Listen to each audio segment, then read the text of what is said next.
விண்ணுலக பயணம் மேற்கொண்ட அந்த சம்பவத்தையும் அதிலே அவர்கள் விண்ணுலகத்திலே அவர்கள் கண்ட அதிசயங்களையும் ஓரளவுக்கு நாம் அறிந்து கொண்டோம்.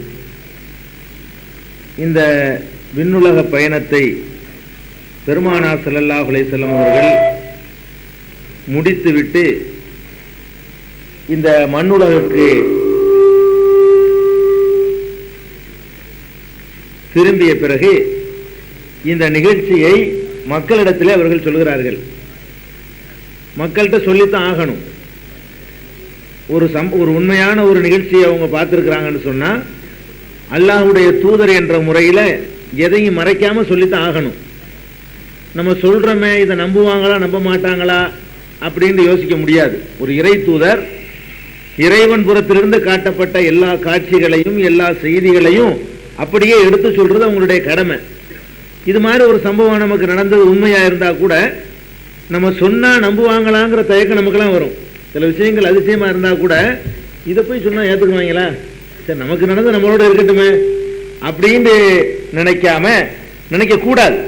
ரசூல் ஸல்லல்லாஹு அலைஹி வஸல்லம் அவர்களா இருந்தாலும் சரி, அதுக்கு முந்தி வந்த வேற நபிமார்களா இருந்தாலும் சரி, அவங்க எந்த ஒன்றையும் அறிவிக்கப்பட்டதை மறைக்க கூடாது. இன்னமா அலா ருஸ்லினல் பலாகுல் முபீன், நம்முடைய தூதர்களுடைய பணி தெளிவாக எடுத்து சொல்வதுதான் அப்படின்னு அல்லாஹ்வே சொல்லி காட்டுறான். அதே மாதிரி பெருமானார் ஸல்லல்லாஹு அலைஹி வஸல்லம் அவர்களை பற்றி அல்லாஹ் ஒரு இடத்துல எச்சரிக்கிறான். உலவு தகவல அலைனா பாவல் அக்காவில் லஅഖதுனா மின்ஹு பில் யமீன் சும்ம லகதானா மின்ஹுல் வதீன். இவரே முகமது நாம் சொல்வதை இருந்து எதையாவது இட்டுக்கட்டி சொல்வாரேயானால் அவரை நம்ம வழக்கரத்தால் பிடிப்போம் அப்படின்னு அல்லாஹ் எச்சரிக்கிறான். அதே மாதிரி அல்லாஹ்வுடைய தரப்பிலிருந்து வரக்கூடிய எந்த செய்திகளா இருந்தாலும் கூட்டுறதுக்கோ குறைக்கிறதுக்கோ மாத்துறதுக்கோ கொஞ்சம் மறைச்சிக்கிறதுக்கோ அப்புறமேல் சொல்லலாமே ஒத்தி போடுறதுக்கோ எந்த தூதருக்கும் அனுமதி கிடையாது. அதனால ரசூல் ஸல்லல்லாஹு அலைஹி வஸல்லம் அவங்க இந்த சம்பவத்தை அந்த மக்கள்கிட்ட சொல்லணும்னு முடிவெடுத்து காலையில இந்த சம்பவத்தை விளக்குறாங்க. இப்படி ஒரு நிகழ்ச்சி நடந்துச்சு அப்படின்னு சொல்லி. அப்ப இதை விளக்குன உடனே அந்த சம்பவம் எப்படி வருதுன்னு கேட்டா, இப்னு அப்பாஸ் ரலியல்லாஹு அன்ஹு அவர்கள் சொல்றாங்க, அந்த எந்த இரவில விண்ணுலக பயணம் நடந்ததோ அன்று விடிந்த உடனே நான் மக்காவுல ரொம்ப கவலையோட இருந்தேன். மக்கள் எல்லாம் இதை நம்ப மறுப்பார்களோ என்று நான் நினைத்தவனாக இருந்தேன். இந்த நேரத்தில் அபூஜஹல் என்னை கடந்து சென்றான். அபூஜஹல் இருக்கிற காலத்தில் இது நடக்குது. அபூஜஹல் என்னை கடந்து செல்றான். சென்ற உடனே அவன் கேட்கிறான், என்ன ஒரு மாதிரி உட்காந்துருக்கல, ஏதாவது புதுசாக எதாவது செய்தி வந்திருக்கோ, வழக்கம் போல கிண்டல் பண்ணுவான். இன்னைக்கு ஏதாவது புதிய செய்தி ஏதாவது உண்டா அப்படின்னு சொல்லி கிண்டல் பண்ற மாதிரி அவனாக கேட்கிறான். கேட்ட உடனே ரசூல் ஸல்லல்லாஹு அலைஹி வஸல்லம் யதார்த்தமாக, ஆமா இன்னைக்கு ஒரு முக்கியமான நிகழ்ச்சி நடந்திருக்குது அப்படிங்கிறாங்க. அப்ப அவன் கேட்கிறான், அது என்ன முக்கியமான நிகழ்ச்சி? அதுக்கு ரசூல் ஸல்லல்லாஹு அலைஹி வஸல்லம் சொல்றாங்க, நேற்று நான் விண்ணுலக பயணத்திற்கு அழைத்து செல்லப்பட்டேன் அப்படிங்கிறாங்க. அப்புறம் கேட்குறான், எங்க வரைக்கும் போனீங்க விண்ணுலக பயணத்துல அப்படின்னு கேட்குறான். அதுக்கு ரசூல் ஸல்லல்லாஹு அலைஹி வஸல்லம் சொல்றாங்க, இல்லா பைத்துல் முகத்தஸ், பைத்துல் முகத்தஸ் வரைக்கும் போனேன் அப்படின்னு. அப்புறம் அவன் கேட்குறான், பைத்துல் முகத்தஸ் ராத்திரி போயிட்டு காலையில் வந்துட்டீங்களோ? கிண்டலா கேட்குறான், ராத்திரி பைத்துல் முகத்தஸ் வரைக்கும் போயிட்டு காலையில் வந்துட்டாங்கிறீங்க அப்படியா அப்படின்னு. ரசூல் ஸல்லல்லாஹு அலைஹி வஸல்லம் ஆமாங்கிறாங்க. இவன் கிண்டலா கேட்டா கூட ரசூல் ஸல்லல்லாஹு அலைஹி வஸல்லம் யதார்த்தமா ஆமா ராத்திரி போயிட்டு காலையில் வந்துட்டேன் அப்படிங்கிறாங்க. அப்ப உடனே என்ன செய்யறான் தெரியுமா? அப்படியா, சரிதான், அது நீங்க சொன்ன இந்த செய்தி எல்லாத்தையும் சொல்லுங்களேன். அவன் என்ன நினைக்கிறான்டா, இதை சொன்னா எல்லாம் ஓடி போயிடுவாங்க, யாருக்கு நம்ம ஈஸியா நம்ம வேலையை இவர் லேசாக்குறாரு, நம்முடைய வேலையை பணியை இந்த இப்ப லேசாக்குறாரு, இதை கஷ்டப்பட்டு கொஞ்சம் நேரம் உண்டாக்கியிருக்காரு, அவங்களையும் இப்ப காலி பண்ணி விட்டுறலாம், விரட்டி விட்டுறலாம், நல்ல சான்ஸா போச்சுன்னு சொல்லி நான் உன் கூட்டுக்காரெல்லாம் இப்ப கூப்பிடுறேன், நீ அதை நீ சொல்லு, நானே அதுக்கு ஏற்பாடு பண்றேன் அப்படின்னு சொல்லிட்டு அவனே என்ன பண்றான், எல்லாரும் வாங்கப்ப முக்கியமான சம்பவம் நடந்திருக்கு, முகமது ஒரு பெரிய அதிசயமான இதை கண்டிருக்காரு, எல்லாரும் கேளுங்க அப்படின்னு அவனே என்ன செய்யறான், எல்லாரையும் அழைக்கிறான். அதை கூட்டத்தார சொல்லி சொல்லி பனு காபுடைய மக்களே, லுவையுடைய மக்களே அப்படின்னு சொல்லி ஒவ்வொருத்தரையா கோத்திரத்தை சொல்லி கூப்பிடுறான். கூப்பிட்ட உடனே மக்கள் இப்படி கூட்டம் கூட்டமாக வந்து அபுஜெயில் கூப்பிட்ட உடனே ஏதோ முக்கியமான சமாச்சாரம்னு வந்துட்டாங்க. வந்து 2 பேரோடையும் உட்காடுறாங்க. அப்போ அவன் சொல்கிறான், உனக்கு என்கிட்ட சொன்னீல அது அப்படியே உங்கள்கிட்ட சொல்லு. அவன் சொல்கிறான், என்னிடத்தில் நீ சொன்ன அந்த செய்தியை அப்படியே நீ சொல்லு அப்படிங்கிறான். ரசூல் ஸல்லல்லாஹு அலைஹி வஸல்லம் அந்த செய்தியை அப்படியே வந்து சொல்கிறாங்க. அப்போ இதை சொன்ன உடனே சில ஆட்கள் வந்து அப்படியே பிரமிச்சு போயிடுறாங்க. இன்னும் சில ஆட்கள் பொய் சொல்றதுல எப்படி இருக்குதோ இந்த அளவுக்கு சொல்ல முடியுமோ என்று ஆச்சரியப்பட்டவர்களாக ஒரு தலையில கையை வச்சுக்கிட்டு, ஏன் ஒரு லிமிட் வேணாமையா பொய் சொல்றதுக்கு, எப்படி இன்சல்ட் பண்ணியிருக்காங்க அந்த மாதிரி. அப்ப இப்படி எல்லாம் நடந்த உடனே ரசூல் ஸல்லல்லாஹு அலைஹி வஸல்லம் அப்படி இடிஞ்சு போயிட்டாங்க. அப்ப அவன் என்ன கேட்கறான்னு கேட்டா, சரி நீ போனங்கிறீல, ரசூல் ஸல்லல்லாஹு அலைஹி வஸல்லம் வியாபாரத்துக்காக வேண்டி சிரியாவுக்கு போயிருக்கிறாங்க. அதை தாண்டி வேற எங்கேயும் போனதில்லை. ஜெருசலத்துக்குலாம் அவங்க போனது கிடையாது. அவங்க என்ன கேட்குறாங்கன்னா, சரி நீ போனங்கிறீங்கள பைத்துல் முகத்தஸுக்கு, அதை கொஞ்சம் அப்படியே ஒரு நேர்முக வர்ணனை கொடு. பைத்துல் முகத்தஸ் எப்படி இருக்கும், அதனுடைய செவரு, தூணு அமைப்பு, உள்ளமைப்பு, வெளி அமைப்பு எல்லாத்தையும் பார்த்து கொஞ்சம் விளக்கு அப்படின்னோடனே அந்த ஊரையும் அந்த பள்ளிவாசலையும் பார்த்தவர்களும் அந்த கூட்டத்தில் உட்கார்ந்து இருந்தார்கள். பல முறை போய் வந்தவங்க, ரசூல் ஸல்லல்லாஹு அலைஹி வஸல்லம் போனதில்லை. ஆனால் அந்த கூட்டத்தில் வந்து பைத்துல் முகத்தஸுக்கு போனவங்க, அந்த ஊருக்கு போனவங்க அவங்கெல்லாம் இருக்கிறாங்க. அப்படிப்பட்டவர்கள் மக்காவில் உண்டு, அந்த சபையிலும் இருந்தார்கள். அப்போ ரசூல் ஸல்லல்லாஹு அலைஹி வஸல்லம் என்ன சொல்கிறாங்கன்னு கேட்டால், நான் அப்படியே வர்ணிக்க ஆரம்பித்தேன். எந்த அளவுக்கு வர்ணிக்க ஆரம்பித்தேன்னா, கண்ணுக்கு முன்னாடி அதை பார்க்குற மாதிரி அல்லாஹ் வந்து இவங்க கேட்ட உடனே அந்த காட்சி அப்படி கண்ணு முன்னாடி நிறுத்திடுறான். அதை பார்த்து பார்த்து எல்லாத்தையும் சொல்கிறாங்க.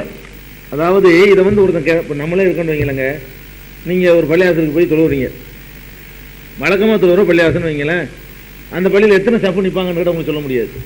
டெய்லி தொழுவுற பள்ளியாசலாக இருந்தாலும் இதை ஒருத்தன் நீட்டு இருக்க மாட்டான். இதை வேணா நீட்டு இருப்பானா? இந்த பள்ளி இருக்கு, இதில் மாடிக்கு எத்தனை படி இருக்குன்னு சொல்லுங்க பார்ப்போம். ஏறிட்டு வந்த ஆளுக்கு சொல்ல முடியாது. இந்த பள்ளியில் தினம் தொழுகிற ஆளாக இருந்தாலும் அந்த வேலைக்கு போகிற ஆள் அதை தான் செய்ய முடியும். நிஜமாவே இந்த சாதாரணமாக ரசூலுல்லாஹ் அந்த பைத்துல் முகத்தஸுக்கு சாதாரண பிரயாணமாக போய் பார்த்துட்டு வந்தா கூட இதை உட்காந்து யாரும் எண்ண மாட்டாங்க. ஒரு வீட்டுக்கு போகிறோம்னா சாப்பிட போட்டாங்கன்னா சாப்பிட்டு வந்துடுவோம். அந்த வீட்டினுடைய ஒவ்வொரு அமைப்பையும் பற்றி என்ன செய்ய மாட்டோம். அதை வந்து நம்ம எத்தனை ஜன்னல் இருக்குது, எத்தனை கதவு இருக்குது, கதவுக்கு என்ன கலரில் அந்த திரைசீலை போட்டிருக்குன்னா இப்படியெல்லாம் ஒன்று ஒன்றா வந்து நம்ம பதிவு செஞ்சுக்கிற வழக்கம் இல்லை. நீங்கள் கேட்குற கிறுக்குத்தனமான கேள்வி. ரசூல் ஸல்லல்லாஹு அலைஹி வஸல்லம் வந்து இவங்க கேட்டது சொல்ல முடியாது. நீங்கள் கேட்டதுக்கு வந்து இவங்க வந்து பைத்துல் முகத்தஸை வந்து எண்ணி பார்க்குறதுக்கா போனாங்க, தூணி எத்தனைன்னு எண்ணி பார்க்குறதுக்கா போனாங்க, எண்ணி பார்க்குறதுக்கு போகலை. நம்ம ஒரு 10-20 தடவை தொழுத பள்ளிவாசலில் கூட தூணி எத்தனை இருக்குன்னு சொல்ல முடியாது. தூணி எத்தனை இருக்குன்னு நம்மளால சொல்ல முடியாது. அவ்வளோ வேணாம். நம்மளோட சுபு தொழுகையில் நம்ம இன்னைக்கு சுபு தொழுகையில் எத்தனை சப்பு தொழுதாங்கன்னு கேளுங்க, நிறைய பேர் சொல்ல தெரியாது. அவரே தொழுதுருப்பாரு, எத்தனை சப்பு நின்றுச்சுங்கிறத கேட்டால் அவருக்கு வராது. அதை கவனிக்கல. அவர் கவனிச்சு இருந்தால் வரும், சில பேருக்கு வரும், சில பேருக்கு வராது. அப்போ இதை வந்து கேட்குறான்ல, இது சொல்ல முடியாதுன்னு நினச்சி அவன் கேட்குறான். இப்படி கேட்டால் எங்கே தெரிய போகுது, இதையா உட்காந்து எண்ணிட்டு இருக்க போகிறாங்கன்னு தெரிஞ்சு அவன் கேட்குறான். ரசூல் ஸல்லல்லாஹு அலைஹி வஸல்லம் சொல்ல முடியான்ட்டாங்க. எனக்கு இவன் கேட்குற கேள்விக்கு எனக்கு என்ன தெரியும், சொல்ல முடியலை. அவங்க போனாங்க, தொலை வச்சாங்க. அது ஒரு நோக்கத்துக்கு இறைவனை அழைத்து செல்லப்பட்டு இருக்கிறாங்க. போகும்போது ஒன்று ஒன்று எண்ணிக்கிட்டு என்ன செய்யலை. அந்த பைத்துல் முகத்தஸுடைய வீதி எப்படி இருந்துச்சு, அந்த வாசல் எப்படி இருக்கும், அந்த வாசலில் வந்து எத்தனை ரெட்ட கதவா ஒத்த கதவா, கதவுக்கும் இந்த அறைக்கும் அவ்வளோ உயரம், இதெல்லாம் ஒரு ஆள் எண்ணிட்டு இருப்பாரு. இதெல்லாம் எண்ணிட்டு இருக்க மாட்டாங்க. அவங்க இதை கேட்குறாங்க. அப்போ இன்னொரு ரிவாயத்தில் புகாரில் வரக்கூடிய இன்னொரு அறிவிப்பில் என்ன வருதுன்னா, அவர்கள் என்னை கேட்க ஆரம்பித்த உடனேயே அந்த பைத்துல் முகத்தஸை என் கண் முன்னே அல்லாஹ் நிறுத்தி விட்டான். அவங்க கேட்க அதை பார்த்து தான் சொன்னேன். ஏற்கனவே பார்த்த வச்சு சொல்லலை, ஏற்கனவே அப்படி பார்க்கல. இவங்க கேட்குற விஷயங்கள் ஏற்கனவே பார்க்கல, தூணையும் செவத்தையும் கலரையும் பார்க்கல. எப்போ இவங்க கேட்கறதுனால சொல்லணும்ல, அதற்காக வேண்டி அல்லாஹ் ரப்புல் ஆலமீன் அந்த பைத்துல் முகத்தஸை கொண்டு வந்து முன்னாடி நிறுத்தினான். அதை பார்த்துப்பா தூணு எத்தனை 18ன்னு கரெக்டாக சொல்கிறாங்க. 18ன்னு சொன்னிட்டு வரல, அப்படி கேட்டதுக்கெல்லாம் சொன்னேங்கிறாங்க. அப்போ என்னென்னமோ கேட்டிருக்கிறாங்க, என்னென்ன கேட்டதுக்கெல்லாம் சொல்லியிருக்கிறாங்க. என்னென்ன கேட்டாங்கன்னு வரல. அந்த பைத்துல் முகத்தஸை பற்றியும் அந்த ஊரை பற்றியும் அந்த ஊருடைய அமைப்பு எப்படி, எத்தனை தெரு இருக்குது, அப்படி இப்படிங்கிற மாதிரி பல செய்திகளை கேட்குறாங்க. கேட்டதையெல்லாம் சொல்லக்கூடிய வகையில் அல்லாஹ் வந்து அதை என் முன்னாடி நிறுத்தி இருந்தான். அதை பார்த்து நான் ஒவ்வொன்றாக அறிவித்தேன் என்று பெருமானார் ஸல்லல்லாஹு அலைஹி வஸல்லம் சொல்கிறாங்க. அப்போ இந்த பைத்துல் முகத்தஸுக்கு போயிட்டு வந்து அந்த நிகழ்ச்சியை வர்ணிக்கும் பொழுது கிண்டலாக நினைச்சா கூட இப்போ எல்லாம் மாறிடும்ல. என்னடா பைத்துல் முகத்தஸுக்கு போகாத ஒருத்தர், அந்த ஊர் பக்கமே தலை வைக்காத ஒருத்தர், இவ்வளவு கரெக்டா திடீர்னு இப்படித்தான் கேட்க போறோம்னு தெரிஞ்சாலாவது தயார் பண்ணிட்டு வரலாம். என்ன கேட்கும்னு தெரியாது, திடீர்னு சொல்றா, திடீர்னு கேள்வி கேட்கிறோம், சும்மா விரல் நுனியில தகவலை வச்சுக்கிட்டு பதில் சொல்றாரு அப்படின்னு ஆச்சரியப்பட்டு அவங்க உண்மையை ஒத்துக்கிறணும். ஆனா என்ன ரிசல்ட் நடந்துச்சு தெரியுமா? இந்த மேராஜ் சம்பவத்தை இவ்வளவு சான்றோட பார்க்காத பைத்துல் முகத்தஸை வர்ணித்து காட்டி இது நான் சொல்லுவது உண்மைதான், எனக்கு எப்படி சொல்ல முடியும், நீ கேட்கிற ஒவ்வொன்றையும் நான் கரெக்டா சொல்றேனே அப்படின்னு நிரூபிச்சு காட்டின பிறகு என்ன ரிசல்ட் கேட்டா, அவ்வளவு சிரமப்பட்டு உண்டாக்கியவர்களில் பல பேர் தங்கள் மார்க்கத்தை விட்டு திரும்பி போயிட்டாங்க. இதுக்கு பிறகு என்ன ரிசல்ட் நடக்குதுன்னு சொன்னா, ரசூல் ஸல்லல்லாஹு அலைஹி வஸல்லம் அவ்வளவு கஷ்டப்பட்டு சிரமப்பட்டு உண்டாக்குனவர்கள்ல நிறைய பேர் நினைச்சிட்டாங்க திரும்பி பழைய வழிக்கே போயிட்டாங்க. எதனால போனாங்க? ஒரு அளவுக்கு அவங்க நம்ப தயாரா இருந்தாங்க. இது அளவுக்கு மீறினது என்று அவங்க கருதுனாங்க. அவங்கள பொறுத்த வரைக்கும் இது ரொம்ப ஓவரா தெரியுது, இது எப்படி ஒரு ராத்திரில இங்க எப்படி நம்புறது, அறிவு தான் நம்ப முடியுமா? அதுக்கு தகுந்த மாதிரி தூபம் போடுறதுக்கு ஆளுக்கு இருந்தாங்க. தூபம் போட்டு விடுறது, இது நடக்குமாயா, ஏற்கனவே சொன்ன கேட்டியலா, பைத்தியம் ஒன்றும் நம்ப மாட்டேன்ட்டீங்க, வைத்தியத்தில் இருந்தாலும் ஓடுறாரியா, அதனால் கெட்டவர்னு சொல்ல முடியாது. ரசூல் ஸல்லல்லாஹு அலைஹி வஸல்லத்தை இவங்க ஒன்றும் ஃப்ராடு பேர் வலிங்க அப்படின்னு சொல்லி ஆட்களை இருக்க இயலாது. ஏன்னாட்டா அந்த 40 வருஷத்து பரிசுத்த வாழ்க்கை கண்ணு முன்னாடி நிற்கிது. அந்த நேர்மை, நாணயம், ஒழுக்கம் பொம்பளை கைப்பிடிச்சிருந்தான்னு சொல்ல முடியாது. அப்படி சொல்லி இந்த மார்க்கத்திலிருந்து மக்களை திருப்ப முடியல. ரசூல் ஸல்லல்லாஹு அலைஹி வஸல்லத்தை பற்றி அவங்களுடைய ஒழுக்கம், அவங்களுடைய நேர்மை, அவங்களுடைய நல்ல பண்பாடு, பழக்க வழக்கம் எதையுமே குறை சொல்லி இழுக்க முடியாது. அப்ப இட்டு கட்டுறாருன்னு சொன்னாலும் நம்ப மாட்டாங்க. என்னையா வரப்போ இட்டு கட்டுற, பொய்யே சொல்ல தெரியாது, பொய்யின்டா என்னன்னு தெரியாம அவர் நம்மளோட வளர்ந்தாரு, அவர் போய் பொய் சொல்றாருங்க, அதெல்லாம் மறுத்துட்டாங்க. எது ஒண்ணு ஈடுபட்டுச்சு தெரியுமா? இந்த லூசுன்னு சொன்னது மட்டும் ஈடுபட்டுச்சு. அவங்க என்ன சொன்னாங்க, நல்ல ஆள் தான்ப்பா, சேஞ்ச் ஆகி உளர்றாரு, வேணும்னு நம்மளையும் அவர் கெடுக்கல, நல்ல மனுஷன் தான். லூசுன்னு சொல்லல, நல்ல மனுஷங்கிறதுக்கு கேடு இல்லையில, நல்ல மனுஷன் லூசா போலாம்ல. லூசா போனதுனால, பைத்தியமா போனதுனால நல்ல மனிதன் என்ற அந்த இமேஜுக்கு பாதிப்பு வராது. நல்ல ஒரு மனிதனுக்கு பைத்தியம் முடிச்சு போயிடலாம். அவன் என்ன சொல்ல ஆரம்பிச்சாங்க தெரியுமில, முகமது நல்ல ஆள்பா, பொய்யெல்லாம் சொல்லல, அவரு சேஞ்ச் ஆகி போய் உளறாரு, வேற ஒன்றும் கிடையாது. அவர் சொல்லக்கூடியதெல்லாம் உளறல். நாங்க அந்த உளறலை சுட்டி காட்டணும், உங்களுக்கு விளங்கல, இப்ப உங்களுக்கே விளங்குற மாதிரி உளறிட்டார். இப்ப சொன்னார் இன்னைக்கு ராத்திரி போயிட்டு வந்தேங்கிறார் பாருங்க, இதுல நல்லா அவர் நிரூபிச்சுட்டார். அப்படின்னு சொன்ன உடனே இது எடுபட்டுச்சு. ரசூல் ஸல்லல்லாஹு அலைஹி வஸல்லம் பத்தி எந்த பிரச்சாரமும் எடுபடல, இது எடுபட்டுச்சு. அதுக்கு தான் அல்லாஹ் என்ன சொல்றான் தெரியுமா?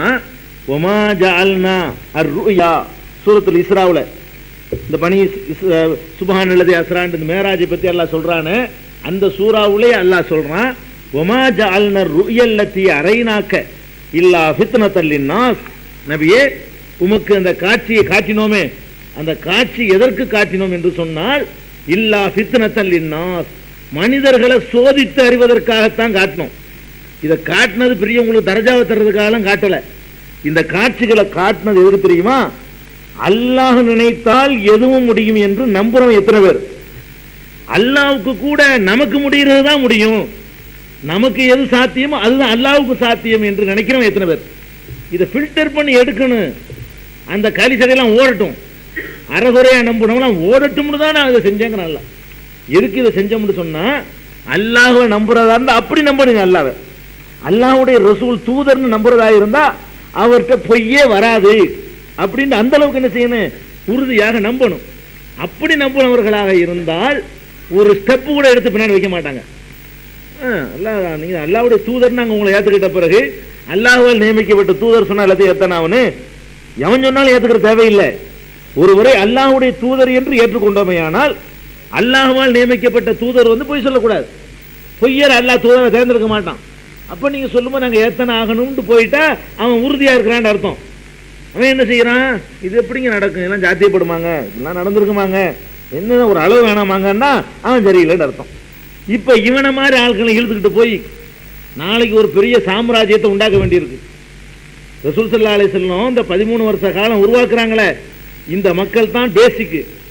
இந்த மக்களை வச்சு தான் மதீனாவுக்கு போய் ஒரு சாம்ராஜ்யத்தை உண்டாக்கி உலகத்தை எல்லாம் கைக்குள்ள கொண்டு வந்து, அந்த முகமதுன்னு பேரை கேட்ட உடனே உலகமெல்லாம் நடுநடுங்கக்கூடிய ஒரு ஆட்சியை, அல்லாஹ்வுடைய ஆட்சி நிலைநாட்டுறாங்களே, அதுக்கு தகுதியானவர்களாகத்தான் இழுத்துக்கிட்டு போகணும். இந்த மாதிரி பாதி நம்பிக்கை உள்ளவெல்லாம் இழுத்துக்கிட்டு போய் ஒன்றும் பண்ண முடியாது. அப்படிங்கிறதுக்காக வேண்டி அல்லாஹ் என்ன பண்றான் தெரியுமா, ஒவ்வொரு இடத்துலையும் ஃபில்டர் பண்ணிட்டே வருவான். அதாவது கொஞ்சம் கூட்டம் சேரும், சேர்ந்த உடனே கூட்டத்தை பார்த்து கொஞ்சம் பேர் ஜாலிக்காக சேருவான். இப்போ தௌஹீதை நீங்கள் எடுத்துக்கிறீங்களேன், தௌஹீதுங்கிறது அது விளங்கி அந்த ஓரிரைக்குள்ள தான் சரி அப்படின்னு ஆதாரத்தின் அடிப்படையில் விளங்கி கொள்பவர்களும் இருப்பாங்க. இன்னும் கொஞ்சம் பேர் என்ன செய்வாங்க தெரியுமா, இது ஒரு மாடர்னாக இருக்குல்ல, மற்றதுலேருந்து ஒரு புதுசாக ஏதாவது செய்யணும். சில பேருக்கு அப்படி ஒரு கிறுக்குத்தனம் இருக்குது, ஏதாச்சும் ஒரு புதுசாக ஒன்று செஞ்சுக்கிட்டே இருக்கணும். அது ஹக்கு பாத்திலாம் பார்க்கறது இல்லை. இது கொஞ்ச நாளைக்கு பழகணும்னு இது கொஞ்சம் பழசு மாதிரி போயிடும். இதுக்கு மேலே ஏதாச்சும் ஒரு புதுசாக இருக்கான்னு இன்னொரு கிறுக்குத்தனம் பண்ணுவாங்க. அந்த கிறுக்குத்தனம் முடிஞ்சு அதுலேயும் நிற்காது, இன்னொரு கிறுக்குத்தனம் பண்ணணும். இப்படியே ஏதாச்சும் ஒரு புதுசாக கிறுக்குத்தனம் பண்ணுறன்னு ஒன்று இருக்குது. அதுக்கு வந்தது எத்தனை பேர், இது கரெக்டாக விளங்கி வந்தது எத்தனை பேருன்னு இருக்கத்தானே செய்யுது. இப்படியெல்லாம் நம்ம பார்க்குறோம். சில பேர் இந்த தௌஹீதுன்னு வருவாங்க, என்னத்துக்கு வருவாங்கன்னா காசு மிச்சம்னு வரக்கூடியவங்க இருக்கிறாங்க. இந்த தௌஹீதுல வேணும்னா மௌலுது இல்லை, ஹத்தம்பாத்தியா இல்லை, தாயத்து இல்லை, கருமாதி கிடையாது, முனாம்பாத்தியா கிடையாது, ஏழாம்பாத்தியா கிடையாது, காசு மிச்சமாகுது, அதனால இதில் இருந்துக்குருவோம், அதில் வந்து நிறைய செலவாகுது அப்படிங்கிறவங்க வரக்கூடியவங்க இருக்கிறாங்க. அல்லது ஆம்பளை பிள்ளை இருக்கிற வரைக்கும் தௌஹீதுல இதெல்லாம் இருப்பாங்க. பொம்பளை பிள்ளை கல்யாணம் கொடுக்க வேண்டிய நேரம் வரும், இங்கிட்டு பார்க்க சேர்ந்துட்டா ஏதாவது வரதட்சணை இல்லாமல் ஒரு மாப்பிள்ளை கிடைக்கும், அங்கிட்டு இருந்தால் டவுரி கேட்பாங்க, மாம்பிள்ளைக்கு வாங்குறது வாங்கிவிட்டோம், பொம்பளை பிள்ளை இருக்குது இப்போ அப்படிங்கிறவங்களும் இருப்பாங்க. இல்லைன்னு சொல்ல முடியுமா நீங்கள்? இல்லைன்னு சொல்ல முடியாது. அப்படி 4 பேர் இல்லைன்னு சொல்ல முடியாது. அப்படி வந்தவங்க இருப்பாங்க. இப்படி எல்லா நோக்கத்தில் உள்ளவங்களும் இருப்பாங்க. இது நமக்கு வடிகட்டலாம் எடுக்க முடியாது. ஆனால் அல்லாஹ்வுடைய ரசூல்கிட்ட அல்லாஹ் வடிகட்டினதை அவங்க உண்டாக்கக்கூடிய அந்த வருங்காலத்தில் உண்டாக்கக்கூடிய ஒரு ஆட்சி அமைப்புக்கு இவங்கெல்லாம் அடித்தளங்களாக தூண்களாக திகழக்கூடியவங்க. இன்றைக்கு வந்து இப்படி ஃபில்டர் பண்ணி எடுக்கலன்னு வைங்களேன், ரசூலுல்லாவுக்கு அடுத்து இந்த இதில் போனார்ல ஒரு ஆள், அதில் ஒரு ஆள் கண்டிப்பாக வந்தால் வந்திருக்கலாம். அதாவது ரசூலுல்லா இந்த மாதிரி ஃபில்டர் பண்ணி அன்றைக்கி விரட்டி விடலன்னா இந்த ஆளுக்கு அதுக்கு தகுந்த மாதிரி நேக்கா காய் நகர்த்தி ரசூலுல்லாவுக்கு பின்னாடி ஆட்சி பொறுப்பை கூட இந்த போனாங்கல்ல, இதில் ஒரு ஆள் வந்து பிடிச்சிருக்கலாம்ல. என்ன ஆயிருக்கும் அப்படி ஆயிருந்தா? முன்னாடி விரட்டி விடணுமா இல்லையாத? அவ விரட்டி விட்டு எல்லாத்தையும் காலி பண்ணணும்னா ஒழுங்கானவனை அல்ல வேணும்னு இதை செஞ்சேங்கிறான். கொஞ்சம் கஷ்டமாக தான் இருக்கு, இது எப்படி நடந்துரு இப்படிலாம் இருக்கு. இப்படி இருக்கிறவன் எத்தனை பேர்? அல்லாஹ் சொன்னா நம்பணுங்கிற எத்தனை பேர்? அல்லாஹ்வுடைய ரசூல் சொன்னா நம்பணுங்கிற எத்தனை பேர்? இதை வந்து அல்லாஹ் நிறைய தடவை இப்படி செய்யறான். கிபிலா மாத்துறதுக்கு அப்படித்தான் அல்லாஹ் சொல்றான். எதுக்கு இதை மாத்தணும்னு கேட்டா, இல்லாலி நாளவம் எத்தபி ஒரு ரசூல், ரசூலை பின்பற்றவன் யாருன்னு தெரியணும், வெளியே தெரிஞ்சாகணும். ரசூல் என்ன சொன்னாலும் செய்ய தயாரா, இல்லைன்னா உன் விருப்பத்தை சொன்னாதான் செய்வியா, அதுக்கு தெரிஞ்சு ஆகணும். அப்படிங்கிறதுக்காகத்தான் இந்த பக்கம் கொஞ்ச நாள் அந்த பக்கம் கொஞ்ச நாள் நான் மாத்தினேங்கிறான்ல. முதல்ல காபத்துல்லா, அப்புறம் பைத்துல் முகத்து, அப்புறமா மறுபடியும் காபத்துல்லான்னு மாத்தினானே. எதுக்கு? என்னடா இவருக்கு இதே வேலையா போச்சுன்னு சொல்லிட்டு போறவன்லாம் போ, மிச்சமா உள்ளவன் இரு, ஸ்டடியா உள்ளவன் இரு. மக்காவில் ஒருக்கா அப்படி காலி பண்ணா, மதினாவில் ஒருக்கா இல்லை காலி பண்ணான். மக்காவில் மேராஜை வச்சுக்கிட்டு ஃபில்டர் பண்ணான். மதீனாவுக்கு போன பிறகு கிபிலாவை மாற்றி விட்டு அப்போ கொஞ்சம் பேர் ஒன்றுச்சு. இஸ்லாமிய வரலாற்றில் 2 தடவை வந்து இஸ்லாத்துக்கு வந்தவர்கள் திரும்பினாங்க. இஸ்லாமிய வரலாற்றில் ரசூல் ஸல்லல்லாஹு காலத்தில், இஸ்லாமிய வரலாறுனா ரசூலுல்லாஹ்வுடைய வரலாறுல அந்த 23 வருஷ காலத்தில் 2 கட்டத்தில் ஒரு கூட்டம் கூட்டமாக வெளியேறினார்கள் இஸ்லாத்தை விட்டு. ஒன்று இந்த சம்பவம், 2வது இந்த காபத்துல்லா இது கிபிலாவை மாத்திர சம்பவம். அப்போ இதில் அல்லாஹ் அப்படிதான் சொல்லி காட்டுறான், அது நடந்துச்சு. மக்களை சோதிப்பதற்கு தான் இந்த காட்சியை காட்டினோம், ஃபில்டர் பண்ணி எடுக்கணும் அப்படிங்கிறதுக்கு அல்லாஹ் சொன்ன மாதிரி நிறைய பேர் போனாங்க. இந்த இதுலையும் போகாமல் இருந்தவர்கள் தான் இன்னைக்கு வரலாற்றில் நம்ம குறிப்பிடுறவன் அம்மாரு பிலாலுங்கிறவன், அவங்கெல்லாம் இதையெல்லாம் வென்றவர்கள். அம்மாருங்கிறவங்க, பிலாலுங்கிறவங்க, மிக்தாதுங்கிறவங்க, அபூபக்கர் ரலியல்லாஹு அன்ஹு, அலி ரலியல்லாஹு அன்ஹு, இவங்களெல்லாம் இதையெல்லாம் வென்றவர்கள். எதை? இந்த சைத்தானிய தூண்டுதலையெல்லாம் வென்று அல்லாஹ்வுடைய ரசூல் எதை சொன்னாலும் அது சரியா இருக்கும்னு நினைச்சவங்க. அபூபக்கர் ரலியல்லாஹு அன்ஹு கூட சித்திக்னு ஒரு பேர் இருக்கு. அபூபக்கர்னாலே நம்ம என்ன செய்யறோம், அவருடைய பேரோட சேர்த்து சித்திக்குன்னு தான் சொல்றோம். சித்திக்குண்டா என்ன?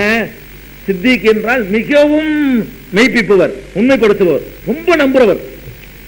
அல்லாஹ்வையும் அல்லாஹ்வுடைய ரசூலையும் ரொம்ப நம்புறவர் அதுக்கு அர்த்தம். சித்திக்குங்கிற வார்த்தைக்கு அந்த அர்த்தம்.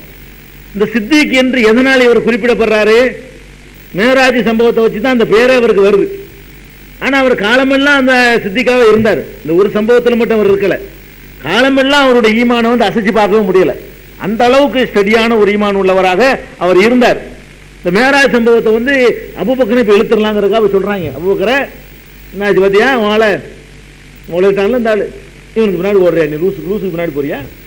என்னையா ஒரு ராத்திரிக்குள்ள இங்கேருந்து அங்கே போனாரா, அங்கேருந்து இங்கே போனாரா, இங்கே போனாரா, சுபுக்கெல்லாம் ஓடியான்ட்டாரா, இதை நீ நம்புறியா அப்படிங்கிறாங்க. அப்படி சொன்னாரா? ஆமா சொன்னா நம்புறேன், அதான் பதில். சொன்னா நம்புறையா? அல்லாவே அவர்கிட்ட வர்றான்னு சொல்லும் போது செய்தி கொடுக்குறான்னு நம்புறோம். இவர் போய் அங்க செய்தி வாங்குற என்னையா இருக்கு? படைச்ச இறைவனே வந்து இவரை தேடி ஆள் அனுப்புறாங்கிற நான் நம்பினவன். இறைவனை தேடி இவர் போனது என்ன விஷயம்? இறைவன் இவரை தேடி அனுப்புறது பெரிய விஷயமா? இவரை வந்து கூட்டிட்டு வர சொல்றது பெரிய விஷயமா? எதுங்க பெரிய விஷயம்? ரெண்டுல எது பெரிய விஷயம்? ஒரு ஆள் கூட்டிட்டு வர சொல்ற யாரையும் கூட்டு வர சொல்லிடுவோமே. நானே என்னுடைய பிரத்யேகமான தூதரை அனுப்பி விட்டு அவருக்கு ஒரு செய்தியை பாஸ் பண்ணா நான் ரொம்ப மதிக்கிறேன் அர்த்தம். அதாவது குடிச்சிருவா பேசிக்கிறோம்னு சொன்னா கொஞ்சம் மதிப்பு குறைவுன்னு அர்த்தம். அல்லாஹ் வந்து இவ்வளவு காலமா நான் என்ன நம்பிக்கிட்டு இருக்கிறேன்? அவனுக்கு பிரத்யேகமான ரூஹுல் அமீன்கிற ஜிப்ரீல் அனுப்பி ஒவ்வொரு செய்தியும் அவன் வந்து சொல்லிட்டு போறான். அவன் வந்து சொல்லிட்டு கூப்பிட்டு சொல்லல, வந்து தேடி வந்து சொல்றான்னு நான் நம்புறக்கூடியனா அவரை கூப்பிட விட்டு பேசினாங்கிறது என்னையா இருக்குது? என்ன ஆச்சரியம் இருக்குதுல்ல? அதையே நம்பினவனுக்கு இது சின்ன விஷயம் தானேங்கிறாங்க. அதனாலதான் சித்திக் ரொம்ப நம்புறவர். அல்லாஹ்வுடைய ரசூல் சொன்னாங்கன்னு தெரிஞ்சா அதுல வந்து ரெண்டாவது கருத்துக்கு இடமே கிடையாது. ஒரு சின்ன ஒரு சந்தேகத்துக்கு கூட அவருக்கு இடம் கிடையாது. சித்திக்ங்கிற பேருக்கு தகுந்த மாதிரி அது நிரூபிச்சு காட்டினார்ல. ரசூல் ஸல்லல்லாஹு அலைஹி வஸல்லம் இப்படி ஃபில்டர் பண்ணதுனால தானங்க ரசூல் ஸல்லல்லாஹு அலைஹி வஸல்லம் மரணிக்கிற நேரத்தில் நடந்த சம்பவத்தை நினைச்சு பாருங்க. அவங்க மரணிக்கிறாங்க, மூத்தா போகலன்னு ஒரு கூட்டம் சொல்லுது. உமர்லாம் அதில் சேர்ந்துக்கிட்டு சொல்றாரு, இவர் ஒரு ஆள் தானே சொல்றாரு மூத்தா போலையா? அது எப்படி மூத்தா போகாம இருக்க முடியும்? மனுஷன மூத்தா ஆகணுமே. ரசூலுல்லாஹி அவ்வளவு பிரியம். அந்த இடத்துல அவர் தான் நின்று ஃபைட் பண்ணி ரசூல் ஸல்லல்லாஹு அலைஹி வஸல்லம் இறந்துட்டாங்கிறத ப்ரூவ் பண்ணலான்னு அடக்கம் பண்ணியிருக்க மாட்டாங்க. 3 நாளாச்சு அடக்கம் பண்றதுக்கு. அப்ப அந்த அளவுக்கு ஃபைட் பண்ணி ரசூல் ஸல்லல்லாஹு அலைஹி வஸல்லம் அடக்கம் பண்ண வச்சு அடுத்த ஆட்சியை வச்சு அந்த இஸ்லாத்தை அதே நிலைமையில ரசூலுல்லாஹ் விட்டுட்டு போன மாதிரி கொண்டு வந்த பொறுப்பு அபூபக்கர்ட்டான இருக்குது. அந்த அளவுக்கு இந்த மேராஜின் மூலமா அவர் சித்திகா இருந்த மாதிரி காலமெல்லாம் அது மாதிரி இருந்தார். அந்த மாதிரி ஸ்டடியா இருந்தார். கடைசி வரைக்கும் அந்த ஈமான்ல என்ன செய்யல, அசைக்கவே முடியல. அவருடைய ஈமான்ல ஒரு தட்டுலையும் உலக ஈமானை எல்லாம் உலகத்தில் உள்ள அத்தனை பேர் ஈமானையும் ஒரு தட்டில் வச்சா அவருடைய தான் கனமா இருக்கும்னாங்க ரசூல் ஸல்லல்லாஹு அலைஹி வஸல்லம். நபிமார்கள் நீக்கிட்டு நபிமார்கள் ஈமானை விட கனம்னு நினைச்சிடக்கூடாது. நபிமார்களை தவிர்த்துட்டு மற்ற மனிதர்களுடைய ஈமானை எல்லாம் ஒரு தட்டிலையும் அபூபக்கருடைய ஈமான ஒரு தட்டிலையும் வச்சா அவருடைய ஈமானுடைய கணம் இருக்கு, அதுக்கு நிகராக முடியாது. அதனால கொஞ்சம் கூட அவரை கலக்கம் அவ்வளவு பிரியம் வச்சிருந்தும் கூட ரசூல் ஸல்லல்லாஹு அலைஹி வஸல்லம் மரணம் ஒரு பெரிய பாதிப்பை ஏற்படுத்தியும் கூட அவர்கிட்ட ஒரு சின்ன ஒரு கலக்கம் கூட வரல, ஒரு குழப்பம் கூட வரல. ரொம்ப தெளிவா ரொம்ப ஸ்டெடியா கடைசி வரைக்கும் நின்றார். அந்த மாதிரி தயாரிப்பதற்கு இந்த மேராஜ் என்ற ஒரு நிகழ்ச்சி வந்து ரசூல் ஸல்லல்லாஹு அலைஹி வஸல்லம் வாழ்க்கையில உதவுனுச்சு. இந்த மேராஜ்ங்கிற சம்பவத்தை விட்டு உதவுனுச்சு. இது ஒரு முக்கியமான நிகழ்ச்சி. இதுல மேராஜை பற்றி நிறைய வந்து கதைகள்லாம் இருக்குது. இந்த மேராஜை பற்றி மேராஜுக்குன்னு அந்த காலத்தில் ஒரு பயான்லாம் சிறப்பு பயான்லாம் போடுவாங்க. அதில் என்னன்னு கேட்டால் வாயில வந்ததெல்லாம் என்ன செய்யறது, மேராஜுங்கிற பேரில் விட்டு அடிக்கிறது. இதில் ரொம்ப கொடூரம் என்ன தெரியுமா? மேராஜுடைய சம்பவத்தில் ரசூலுல்லாஹ் மேராஜுக்கு போனாங்கல்ல, அப்போ போய் அல்லாஹ்ட்ட பேசிக்கிட்டு இருக்கும்போது அல்லாஹ் சொன்னானா, முகமது கொஞ்சம் மெதுவாக பேசு. எப்படிலாம் கட்டுறாங்கன்னு பாருங்க. அல்லாஹ் சொன்னானா, முகமது கொஞ்சம் மெதுவாக பேசு. என்னத்துக்கு எல்லாம் மெதுவாக பேசணும்? இல்லை, அந்த தொட்டில் அப்துல் கார் ஜிலானி தூங்குறாரு. அப்துல் கார் ஜிலானி நான் கேட்டிருக்கிறேன், மார்க்க அறிஞர்கள் மேராஜ் பயான் என்ற பெயர்ல பேசியதை என்னுடைய சிறுபிராயத்தில் கேட்ட அப்படி இன்னைக்கு பசுமரத்தாணி மாதிரி பதிஞ்சிருக்குது. அப்ப அல்லாஹ்ட்ட பேசும்போது அல்லாஹ் சொல்றானா, என்ன நீ சத்தம் போட்டு பேசுற? தொட்டில தூங்கிட்டு இருக்காரு அப்துல் கார் ஜிலானி, முஹைதீன் அப்துல் கார் ஜிலானி தூங்குறாரு, அவர் முடிச்சிட போறாரு, மெதுவா பேசுனான் அல்லாஹ். அப்ப இது எப்படி வருது? மேராஜ்ங்கிறத தெரிஞ்சு வச்சுக்கிறாங்க. அப்துல் கார் ஜிலானிங்கிறவர் ரசூல் ஸல்லல்லாஹு அலைஹி வஸல்லம் காலத்துக்கு 500 வருஷத்துக்கு பிந்தினவர். ரசூல் ஸல்லல்லாஹு அலைஹி வஸல்லம் இறந்து போய் வஃபாத் ஆகி 500 வருஷத்துக்கு பிந்தினவராக்கும் யாரு? அப்துல் கார் ஜிலானி. இவரு வந்து அங்க எதுக்கு போறாரு? அங்க இருக்க சான்ஸே இல்லை. அங்க தொட்டில குழந்தையா இருக்காருங்கிறதுக்கு சான்ஸ் இல்லை. எத்தனையோ கதைகளை கட்டின மாதிரி அவருக்கு இந்த மேராஜில் ஒரு அந்தஸ்து கொடுத்துருவோம். ரசூலுல்லாஹ் மேல உள்ள மரியாதையை விட அவர் மேல மரியாதை கூட்டணுங்கிறான் நீங்க திட்டமே. இந்த தர்கா வழிபாட்டுக்காரங்களுடைய நோக்கமே என்னன்னு கேட்டா ரசூல் ஸல்லல்லாஹு அலைஹி வஸல்லம் வந்து கீழே போயிடணும், அதுக்கு மேல இந்த மகான் பெரியார்களை கொண்டாந்து வைக்கணும். அதான் உங்களுடைய திட்டமே. இன்றைக்கு நீங்க பார்க்கலாமே, இன்றைக்கு நீங்க பாருங்க பள்ளிவாசல்ல எத்தனையோ பயான்கள், நீங்க கொஞ்சம் உன்னிப்பா கவனிங்க. பள்ளிவாசல்ல ஒரு அசரத்து பயான் பண்ணுவார். பயான் பண்ணும்போது அல்லாஹ் பத்தி எல்லாம் பேசுவார். இப்படியே உட்காந்து சும்மா உட்காந்துட்டே இருப்பான். ஒரு ரியாக்ஷன் வந்துட்டு வராது. ரசூல் ஸல்லல்லாஹு அலைஹி வஸல்லம் பத்தியும் பேசுவார். அப்போ சும்மா கேட்டுட்டே இருப்பான். திடீர்னு நினைச்சுவாரு, முஹைதீன் அப்துல் கார் ஜிலானி கத்தஸல்லாஹு சிர்ரஹுல் அஸீஸ் சொல்லி இருக்கிறார்கள்னு கத்தஸ் உட்காந்துக்குவான் கேட்டவன்லாம். அந்த பேரு அல்லாண்டு சொல்லும் பொழுது ஏற்படாத அந்த புல்லரிப்புகள் எல்லாம் அல்லாஹ்வுடைய ரசூல்னு சொல்லும் போது ஏற்படாததெல்லாம் இந்த அப்துல் கார் ஜிலானின்னு சொல்லும் போது இவனுக்கு ஏற்படும். அதுவா ஏற்படுறது இல்லை, அவனும் ஏற்படுற மாதிரி சொல்லுவான். சொல்லக்கூடியவனு சும்மா அல்லா ரசூல்லா சொன்னாங்கன்னு மொட்டையா சொல்லுவான். இவ்வளவுதான் ரசூல்லாவுக்குள்ள அடமொழி. அவரை சொல்லுவதா தானே தெரியுமா? மாஷூக ரஹ்மானி மஹபூப சுபஹானி கிந்தியிலே நூரானி என்ன கௌசுல் ஆலம் கதசனா அப்படின்னு என்ன போட்டு ஒரு 10 நிமிஷத்துக்கு அடைமொழியை கொடுக்கறதுலயே இவர் அவரை விட பெரிய ஆளுகள் இருக்குன்னு நினைப்பு உண்டாக்குவான். அல்லாவை விட சொல்றாலும் அப்படி சொல்றாங்க. கேட்கிறாள் மேல மட்டும் தப்பு இல்லை, கேட்கிறாள் மேலே தப்பு இருந்தாலும் சொல்றவன் எப்படி பண்றான்? அந்த மாதிரி அல்லாவுக்கு கொடுக்காத அடைமொழி இந்த மனிதனுக்கு கொடுக்கப்படும். இப்படி இந்த அப்துல் காதர் ஜிலானிய அல்லாஹ் ஆக்குறதுன்னு இவங்க முடிவு பண்ணி அல்லாவுக்கு நிகராகவே ஆக்கி இந்த யாக்குத்துபா பைத்தெல்லாம் எழுதி வச்சுக்கிறாங்களே, எல்லாம் என்ன அல்லாவுக்கு நிகராக அவர் ஆக்குறது, அல்லாவுக்கு மேல ஆக்குறது. அந்த மாதிரிலாம் பண்ணி மேராஜில கூட கற்பனை பண்ணி வச்சிருக்காங்க. அல்லாஹ் பேசும்போது அவர் தொட்டில இருந்து அல்லாவுடைய புல்ல நாக்குறாங்களாம். அதுக்கு என்ன அர்த்தம் உங்களுக்கு விளங்குதா? அல்லாஹ்வுடைய இடத்துல ஒரு தொட்டில கிடக்கிறாருன்னா இவர் அல்லாவுக்கு புல்லன்னு அர்த்தம். மற்றவங்க எப்படி அல்லாவுக்கு ஈசாவை மகன் சொல்றாங்களோ, உசைர மகன் சொல்றாங்களோ, இவர் அல்லாவுடைய ரசூல் தான் முகமது. அப்துல் காதர் ஜிலானி அல்லாவுடைய புல்ல ஏன் வச்சுக்கிறங்க? அல்லாவுடைய இடத்துல தொட்டில அவர் தூங்கியிருக்காருன்னா அல்லாஹ் பிள்ளையாக அவரை எடுத்துக்கொண்டான்னு சொல்ல வர்றாங்க. அப்படி ஒரு மறைமுகமா சொல்வதற்காக யூதர்களுடைய சதி திட்டத்துக்கு பலியாகி இந்த மார்க்க அறிஞர்கள் மௌலவிமார்கள் எல்லாம் இவரை மேராஜுங்கிற பேர்ல இப்படியான ஒரு கதைகளை எல்லாம் சொல்லுவாங்க. இது மாதிரி நிறைய மேராஜை பற்றி கதை இருக்குது. ஆனா நல்லா தெரிஞ்சுக்கிறீங்க, அந்த கதைகள்ல போய் விமர்சிச்சு நம்ம இருக்க வேணாம். இப்ப சொன்னதுக்கு மேல மேராஜில் ஒண்ணும் கிடையாது, நல்லா தெரிஞ்சுக்கணும். இப்போ மேராஜ் சம்பந்தமா உங்களுக்கு தொகுத்து உங்களுக்கு சொல்லியிருக்கோம் இல்லையா? இந்த ஹதீஸ்ல சொன்னதுக்கு மேல வேற எது நடந்ததாக சொன்னாலும் என்னது அது பொய் அல்லது இட்டு கட்டப்பட்டது அல்லது பலவீனமான செய்திகள் தான். அதை நீங்க தெளிவாக வழங்கிக்கணும். இப்படி மேராஜை பத்தி உள்ள பொய்யான கதைகளை எல்லாம் நம்ம ஒன்னு ஒன்னே விவரித்து சொல்ல வேண்டியதில்லை. அல்லாவும் ரசூலுல்லாஹ் கட்டி பிடிச்சதெல்லாம் சொல்றாங்க. இது கட்டி பிடிக்கும் போது அப்படியே ஒரு திரை இருந்துச்சான், இந்த திரையை போட்டு அல்லாஹ் கட்டி பிடிச்சானா, அவ்வளவு நெருக்கமா இருந்தாங்களாம் அப்படிங்கிற மாதிரிலாம் என்னென்னமோ சொல்லி வச்சிருக்கிறாங்க. அதெல்லாம் நம்ம போக வேண்டியதில்லை, இதெல்லாம் கதந்து விளங்கிக்கிறங்க. இது பெருமானார் ஸல்லல்லாஹு அலைஹி வஸல்லம் உடைய வாழ்க்கையில் நடந்த முக்கியமான ஒரு மக்கா வாழ்க்கையில் நடந்த முக்கியமான சம்பவம் மேராஜ் என்பது. நிறைய பேரை இழந்திருக்கிறாங்க, அது ஒண்ணு. அதே மாதிரி மக்காவில் நடந்த இன்னொரு முக்கியமான சம்பவத்தை நம்ம தெரிஞ்சுக்கணும். இதை ஒட்டிய அபு தாலிபு ஹதீஜா நாயகிலாம் மரணித்த பிறகு தாயிஃப்ல உள்ள ஒரு நிகழ்ச்சி இருக்குல்ல, அது ரொம்ப பிரபல்யமான ஒரு சம்பவம்.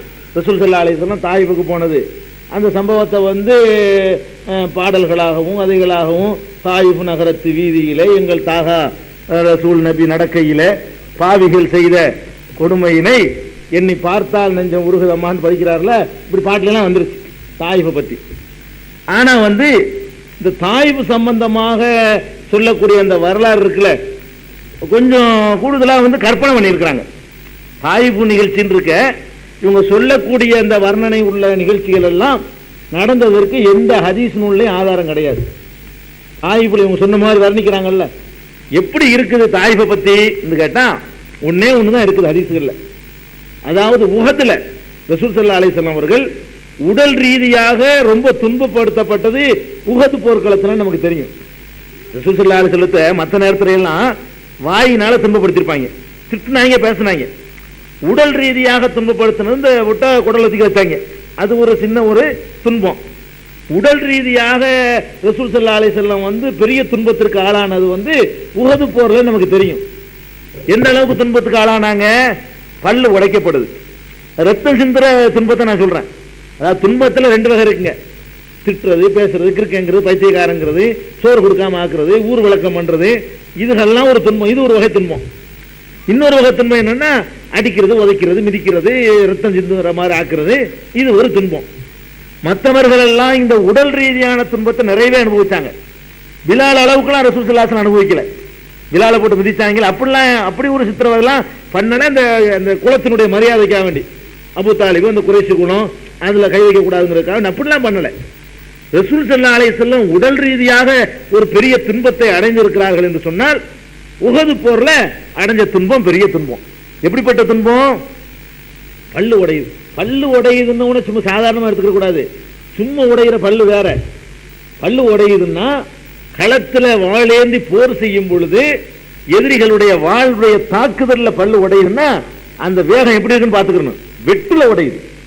பல்லு வாயில வெட்டி அப்படி பல்லு செதறி போய் பல்லு உடைஞ்சுன்னு அது சாதாரணமா எடுத்துட்டு போறாங்க.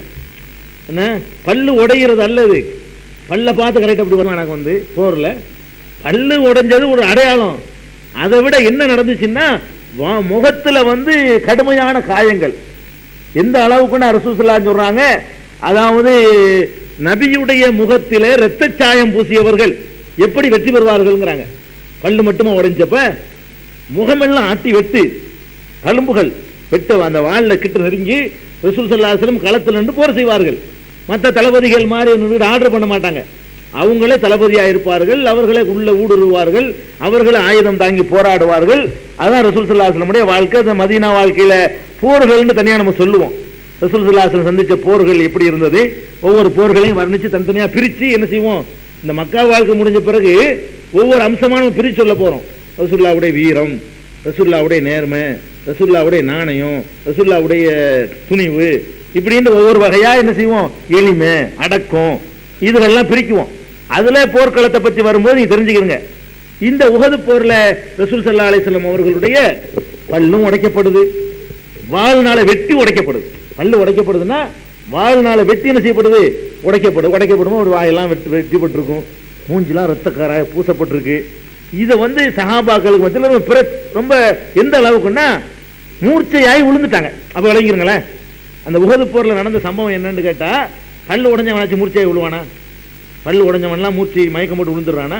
விழுவ மாட்டான்.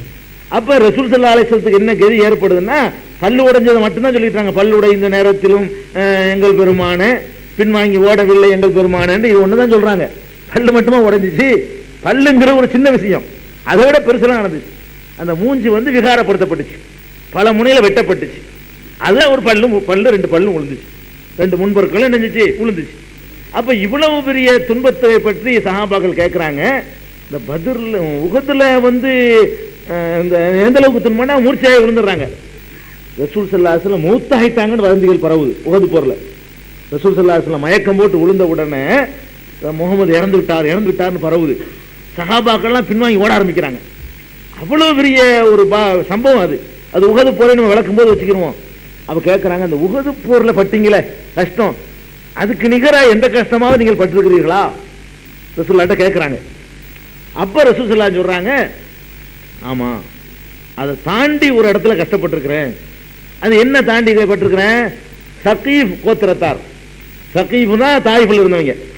சகீஃப் கோத்திரத்தார்னு சொன்னா அவங்க தான் தாயிஃப்ங்கிற ஊர்ல வந்து கோட்டை கட்டி தனி ராஜ்யமாக பெரிய கோட்டையே இருக்கு தாயிஃபில். இப்ப இருக்கான்னு எனக்கு தெரியல. ரசூல் ஸல்லல்லாஹு அலைஹி வஸல்லம் காலத்தில் இருந்து அதை முற்றுகையிட்டு பின்னாடி அதை கைப்பற்றினாங்க. போர் செய்து பல நாட்கள் முற்றுகையிட்டு தாயிஃபையெல்லாம் நினைஞ்சாங்க தன்னுடைய கைவசத்தில் எடுத்தாங்க. பிந்தி மதீனாவுக்கு போன பிறகு அந்த கோட்டையெல்லாம் அங்க இருக்கு. கோட்டை கொத்தளத்தோட பெரிய ராஜ தர்பாரோட வாழ்ந்தவர்கள் சகீஃப் கோத்திரத்தார்கள். அதனுடைய தலைவனாக இருந்தவன் அப்து யாலில் அவன் பேரு. புகாரில் வரக்கூடிய செய்தி இது. ரசூல் ஸல்லல்லாஹு அலைஹி வஸல்லம் சொல்றாங்க, சகீஃப் கோத்திரத்தை சேர்ந்த இந்த அப்து யாலில் இருக்கான அவன் படுத்தின பாட்டை விட அதிகமானது என் வாழ்க்கையில் ஒண்ணும் கிடையாது அப்படிங்கிறாங்க. அப்ப இதுல இவ்வளவுதான் ஹதீஸ்ல கிடைக்கிறது. தாயிஃபில் நடந்தது இருக்குது, அது உஹதை எல்லாம் மிஞ்சினது. அது என்னென்ன செஞ்சாங்கன்னு வரல. ஒவ்வொருத்தரும் தோது போல செய்யறது கதையை நல்ல விட்டு எரிஞ்சாங்க, அப்புறம் சொல்ல விட்டு எரிஞ்சாங்க, முள்ள தூக்கி போட்டாங்க, இப்படின்னு ஒண்ணு. அது ரொம்ப கஷ்டம் வந்துருச்சுல, அந்த ரொம்ப கஷ்டத்தை விவரிக்கணும்ல, விவரிக்கிறதுக்காக இப்படி கொஞ்சம் அப்படி சேர்த்துக்கிறது. உதாரணமா அய்யூப் நபியை பத்தி அல்லாஹ் சொல்லும் என்ன செய்யறான், அவரை வந்து ரொம்ப சோதிச்சோன்னு அல்லாஹ் சொல்றான். அய்யூப் நபியை பத்தி சொல்லும் பொழுது அப்புறம் ரொம்ப சோதிச்சோம், இன்னா வஜதுனாஹு சாபிரன், சோதனையில் அவர் பொறுமையாளராகத்தான் நாம் கண்டோம். நிஅமல் அப்து இன்னஹு அவ்வாப், அவர் ஒரு நல்ல அடியாரா இருந்தாருன்னு சொல்லி அல்லாஹ் புகழ்ந்து அய்யூப் நபியை சொல்றான். இவ்வளவுதான் அல்லாஹ் குர்ஆன்ல சொல்றான், ஹதீஸ்லயும் இவ்வளவுதான் இருக்குது. நம்மால என்ன பண்றாங்க, அய்யூப் நபி சோதனைன்ற உடனே கதை கிளப்புற. அப்படியே எப்படி சோதனை தெரியுமா, இப்படி நோய் வந்துச்சு, புழுத்து போச்சு, புழுக்கள் எல்லாம் கீழே வந்து விழுவும், பிடிச்சி அந்த சரங்களை போட்டுக்குருவாரு, நல்லா தின்னு அப்படின்னு சொல்லி அந்த யூசுப் நபி சொல்ல யார் அய்யூப் நபி சொல்லுவாரு, நடக்கவும் முடியாது, பொண்டாட்டி கூடையில வச்சு தூக்கிட்டு நினைச்சுவாங்க, ஒரு இடத்துக்காக போவாங்க. இன்னும் கதை இதெல்லாம் எக்ஸ்ட்ரா ஃபிட்டிங். இதெல்லாம் ஹதீஸ்ல கிடையாது. என்ன இருக்குதுன்னா அவரை சோதிச்சோன்னு இருக்குது. என்ன மாதிரி சோதிச்சோன்னு சொல்றீல, நம்ம தாங்க முடியாம சோதிச்சிருக்கிறாங்கன்னு விளங்கிற வேண்டியதான். அல்லாஹ் வந்து தாங்க முடியாம அவரை சோதிச்சிருக்கிறான், பல வகையில சோதிச்சிருக்கிறான். வேற யாருக்கும் கொடுக்காத ஒரு சோதனையை அவர் கொடுத்திருக்கிறான். இதுக்கு ஏன் நீங்க கற்பனையை செலுத்தணும், அது இப்படித்தான் இருந்து இதுக்கு செய்யணும். அதே மாதிரி தாயிஃபில் ரசூல் ஸல்லல்லாஹு அலைஹி வஸல்லம் பட்ட கஷ்டம் கொஞ்சம் நெஞ்சம் கிடையாது. இந்த ஹதீஸ் வாசகத்திலிருந்து விளங்குது. உஹதில் பட்டதை விட கூடுதலாக அந்த அவன் படுத்தின பாடுதான் அப்படின்னு சொல்றாங்க. யாரு? சகீஃப் கோத்திரத்தை சேர்ந்த அப்து யாலில், அவன் தான் அந்த தலைவன், அந்த ஊருக்கு ஜமாத் தலைவன், அந்த ஆட்சிக்கு தலைவன். அவன் படுத்தின பாட்டு இருக்குது, அதான் ரொம்ப கொடுமையானது. இது ரசூல் ஸல்லல்லாஹு அலைஹி வஸல்லம் அவங்க வாயினால சொன்னது, சஹீஹுல் புகாரியில இடம்பெற்றிருக்கக்கூடிய ஒரு செய்தி. அப்ப இது பெருமானார் ஸல்லல்லாஹு அலைஹி வஸல்லம் வந்து அவ்வளவு படிச்சிருக்கிறாங்க. உஹதில் நடந்துச்சுலங்க, உஹதில் என்ன நடந்துச்சு, ரத்தம் சிந்தி மூர்ச்சையாகிற அளவுக்கு உடல் ரீதியான துன்பத்திற்கு ஆளானாங்க. அதை விட கூட பண்ணிருக்காங்க. மிதிச்சிருக்கலாம், அடிச்சிருக்கலாம், வெட்டி இருக்கலாம், குத்தி இருக்கலாம். இதுதான் அடிச்சல இல்லாதானா, கல்லதான் விட்டு எரிஞ்சான். அது கதையா ஜோடிக்க கூடாதுன்னு தாயிப் நகரத்து வீதியில இதெல்லாம் நடக்கலாம் போகல. அவனை போய் சந்திச்சு தாவா கொடுத்தாங்க, தலைவனை போய் சந்திச்சு அவன் போட்டு மிதிக்கிறான். அவன் என்னென்ன பண்ணானோ, கட்டி வச்சானோ, சவுக்கால அடிச்சானோ, அவன் எப்படி எப்படி துன்பப்படுத்தினானோ, அதுகள் எல்லாம் ஆதாரபூர்வமான அறிவிப்புகள்ல வரல. நம்ம எந்த அளவுக்கு நினைக்கணும், ரசூல் ஸல்லல்லாஹு அலைஹி வஸல்லம் உஹது போரில் பட்ட அளவை விட அதிகமான சிரமத்தை அந்த தாயிஃப்ல வந்து இருக்கிறாங்க. உடல் ரீதியான துன்பம், துன்பம்னா ஏச்சி பேச்சு இல்லை, உடல் ரீதியான ரத்தம் சிந்துற துன்பம் இருக்குல்ல, அந்த துன்பம் அதிகமாக அவங்க வாழ்க்கையில சந்திச்சது தாயிஃப்ல தான். இதை வந்து நம்ம இப்படி நம்பினா போதும். பெருமானார் ஸல்லல்லாஹு அலைஹி வஸல்லம் வாழ்க்கையில ரொம்ப அட்டி போத மிதி ரத்தம் சிந்துனது, அந்த மாதிரி துன்பத்திற்கு ஆளாக்கப்பட்டது அது தாயிஃபுக்கு போயிருக்கும் பொழுதுதான். இந்த அளவுக்கு தான் நமக்கு ஆதாரபூர்வமாக கிடைக்குது. சில கதைகள்லாம் என்ன செய்வாங்க, வந்த மலக்கெல்லாம் வந்தாங்க, 3 பேர் என்னட்டு உத்தரவிடுங்கள், 2 மலைக்கு இடையில வச்சு நசுக்கி விடுகிறோம்ட்டாங்க. இதெல்லாம் வந்து சைகான ரிவாயத்தில் இல்லை. சில ஹதீஸ் நூல்கள் இது இருக்குது. அவர்கள் இல்லாட்டாலும் அவர்கள் சந்ததிகளாவது திருந்தட்டும் ரசூலுல்லாஹ் சொன்னாங்கலாம் வருதுல. ரசூல் ஸல்லல்லாஹு அலைஹி வஸல்லம் சொல்லக்கூடியவங்க தான், அதுக்காக வேண்டி சொன்னாங்கிறது சரியான ஆதாரம் இருக்கணும்ல. ரசூல் ஸல்லல்லாஹு அலைஹி வஸல்லம் அவ்வளவு பெருந்தன்மையான ஆள் தான். ஆனா அப்படி சொன்னார்கள் என்பதற்கு சைகான ரிவாயத்தில் என்ன இல்லை, ஆதாரபூர்வமான ஹதீஸ்ல இல்லை. இது பலவீனமான ஹதீஸ்கள்ல இது மாதிரி சில நூல்கள்ல எழுதப்பட்டிருக்குது. இதையும் நம்ம வந்து யாபத்தில் வச்சுக்கிறோன்னு. இது பெருமானார் ஸல்லல்லாஹு அலைஹி வஸல்லம் ஹஜ், அதாவது ஹிஜ்ரத் போறதுக்கு முன்னாடி மக்கா வாழ்க்கையில சந்திச்ச சம்பவங்கள்ல இது ஒரு சம்பவம்.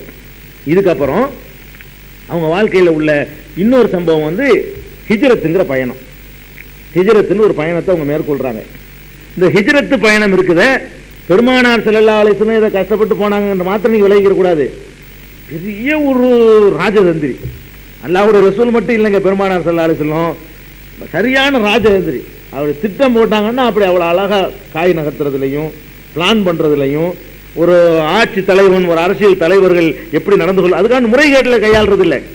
எந்த அளவுக்கு அழகா பக்குவமாக காய் நகர்த்தணுமோ அந்த மாதிரி நகர்த்துவதில் ரசூல் ஸல்லல்லாஹு அலைஹி வஸல்லம் ரொம்ப அழகா திட்டம் போடுவாங்க. இன்னைக்கு நினைச்சு நாளைக்கு செஞ்சிடக்கூடாது சில காரியங்களை. சில காரியங்கள் செய்வதற்கு 1 வருஷம் தேவைன்னா 1 வருஷத்துக்கு முன்னாடியே அதுக்கான ஏற்பாடுலாம் செய்யணும். சில காரியம் இன்னைக்கு நினைச்சு நாளைக்கு செஞ்சுட்டு போயிடலாம். ஒரு கிலோ அரிசி வாங்க வேண்டியிருக்குன்னா இதுக்கு வந்து 1.5 வருஷத்துக்கு திட்டம் போட வேண்டியதில்லை. இப்ப யோசிச்சு இப்ப போய் வாங்கிட்டு வந்துடலாம், இது வேற விஷயம். ஆனா வேற வேற சில விஷயங்களுக்கு வந்து என்ன செய்யணும், ரொம்ப முன்னாடியே பிளான் பண்ணாதான் அது சக்சஸ் ஆக முடியும், வெற்றிகரமாக அந்த காரியத்தை நடத்த முடியும். அப்ப இந்த ஹிஜ்ரத் என்ற பயணத்தை அல்லாஹ் அனுமதி கொடுத்து அவங்க போனது ஒரு பக்கம் இருந்தாலும், ஹிஜ்ரத் போறதுக்கு முன்னாடி ரசூல் ஸல்லல்லாஹு அலைஹி வஸல்லம் அதை அழகா நகர்த்துறாங்க. காயை எப்படி நகர்த்துறாங்க, எந்த ஊருக்கு போகலாம், இது இது அப்பவே முடிவு பண்ணிடுறாங்க. ரசூல் ஸல்லல்லாஹு அலைஹி வஸல்லம் ஹிஜ்ரத் போறதுக்கு 1 வருஷத்துக்கு முன்னாடியே இந்த ஊர்ல இருக்க முடியாது, இங்க இருந்து கொண்டு ஒன்னும் செய்ய முடியாதுன்னு விளங்கிடுறாங்க. ஆனா வாலி வருது போங்க, நல்லா விளங்கிருங்க. இங்க இருந்து ஒன்னும் செய்ய முடியலைங்கிறதுக்காக வேண்டி இன்னொரு ஊருக்கு போறோம், அங்கேயும் போட்டு மிதிச்சாண்டு வைங்க, இது தேவையா? அப்புறம் சரி மக்காவில் போட்டு மிதிக்கிறாங்கிறதுக்காக வேண்டி வேற ஒரு ஊருக்கு போறோம், அந்த ஊர்ல போய் மிதிச்சாண்டா அங்க இன்னொரு ஊரா? அப்ப போகும்போது என்ன செய்யணும், இங்க என்னென்னலாம் படுறாங்களோ அது வரக்கூடாது. அப்ப சரியான ஒரு பேசிக்கை உண்டாக்கணும், ஒரு அடித்தளத்தை உண்டாக்கணும். அந்த அடித்தளத்தை உண்டாக்கி கொண்டு அதுக்கு தகுந்த மாதிரி வந்து முன் ஏற்பாடுகளை எல்லாம் பண்ணணும். அப்படிங்கிறதுக்காக வேண்டி ரசூல் ஸல்லல்லாஹு அலைஹி வஸல்லம் வந்து அல்லாஹ்வுடைய நாட்டப்படி தான் எல்லாம் செய்யறாங்க. அவங்களும் ஒரு ராஜதந்திரியா இருந்தாங்க, அதையும் நம்ம தெரிஞ்சுக்கணும் அதுல இருந்து. அப்ப கனவில் ரசூல் ஸல்லல்லாஹு அலைஹி வஸல்லம் காட்டப்படுது. என்ன காட்டப்படுதுன்னா, அவர்கள் இந்த மக்கா விட்டு புறப்படுற மாதிரியும், புறப்பட்டு ஒரு ஊருக்கு போற மாதிரியும், அந்த ஊர்கள் எல்லாம் பேரிச்ச மரங்கள் நிறைந்த பகுதியாக இருக்கிற மாதிரியும் அது வந்து ஒரு கனவுல காட்டப்படுது. விழித்தவன அபூபக்கர் சொல்றாங்க, நான் எந்த ஊருக்கு பயணமாக வேண்டும் என்பது அல்லாஹ் எனக்கு எடுத்து காட்டினான். அந்த அமைப்பை வைத்து பார்க்கும் பொழுது அது யஸ்ரிப், மதீனாவுக்கு பேர் யஸ்ரிப் தான், அந்த ஊருடைய பேர் மதீனா கிடையாது. இப்ப அது மதீனான்னு ஆயிடுச்சு. ரசூல் ஸல்லல்லாஹு அலைஹி வஸல்லம் காலத்துல ஒரு பேர் என்ன, யஸ்ரிப். யஸ்ரிப்ங்கிற ஊரா தான் தெரியுது, அங்கதான் பேரிச்ச மரங்கள்லாம் ஜாஸ்தி. அந்த அமைப்பு வச்சு பார்க்கும் பொழுது யஸ்ரிப் ஊரைத்தான் எல்லாம் எனக்கு காட்டினா, அங்கதான் நாம் போக வேண்டி இருக்கும்னு சொல்லி ரசூல் ஸல்லல்லாஹு அலைஹி வஸல்லம் முன்னாடியே சொல்றாங்க அபூபக்கர்ட்ட. அவர் அதுக்கு போறதுக்காக தயாரிப்புல இருக்காரு. அந்த அளவுக்கு முன்கூட்டியே பிளான் பண்ணிட்டாங்க. அப்ப மதீனாவுக்கு திடீர்னு போய் சேர முடியுமா?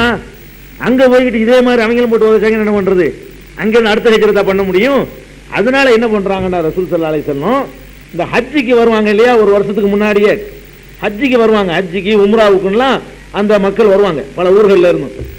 அப்ப இந்த மதீனாவாசிகள் எங்க இருக்கிறாங்கன்னு விசாரிச்சு அந்த கூட்டத்துக்குள்ள நுழைஞ்சி மதீனாவாசிகள் அப்பவே கவர் பண்றாங்க.